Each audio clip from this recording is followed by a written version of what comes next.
ఇద్దరు పెద్ద మనుషులు వచ్చారు, గోవా నుంచి వచ్చారు. బాబాని దర్శనం చేసుకోవడానికి భారతదేశ వ్యాప్తంగా వస్తూ ఉండేవారు.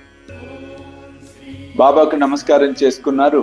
అందులో ఒక వ్యక్తి బాబాకు 15 రూపాయలు దక్షిణ ఇస్తే బాబా స్వీకరించాడు.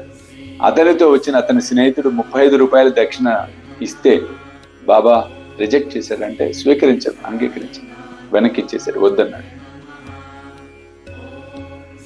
శ్యామకి అర్థం కాల, అదేంటి బాబా అతనిస్తే తీసుకున్నావు, ఇతనిస్తే తీసుకోవాలా, ఇద్దరు కలిసి వచ్చారు కదా, బాధపడతారేమో కదా.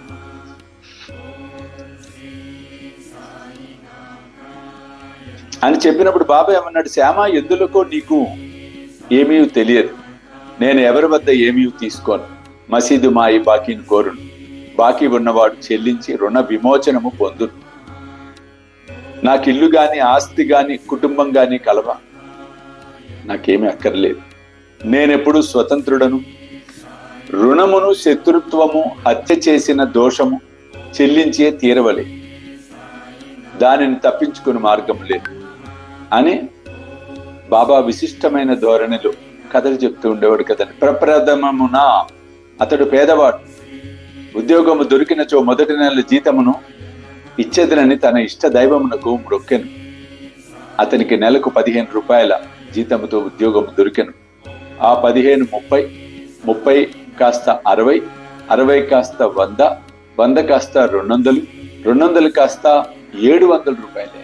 కానీ అతను ముక్కు మర్చిపోయాడు కదా. కష్టాల్లో ఉన్నప్పుడు దేవుడు ఆ కష్టం తీరేసి ఆ పని అయిపోయిన తర్వాత ఇంకా ఒక ఆయన చెప్పాడు ఒకసారి నాకు, నేను ఇదే డిస్కషన్ జరిగింది, మీరు పిచ్చోళ్ళు రోజు వెళ్తున్నారు, ఇట్లా వెళ్ళకూడదు స్వామీజీ, మీ పని ఉంది వెళ్ళాలి, మీ పని అయిపోయింది అనుకో నీకు అవసరంలా, పక్కవాడికి కూడా ఛాన్స్ ఇవ్వాలి కదా. నాకు చాలా ఆశ్చర్యం అనిపించింది అన్నమాట.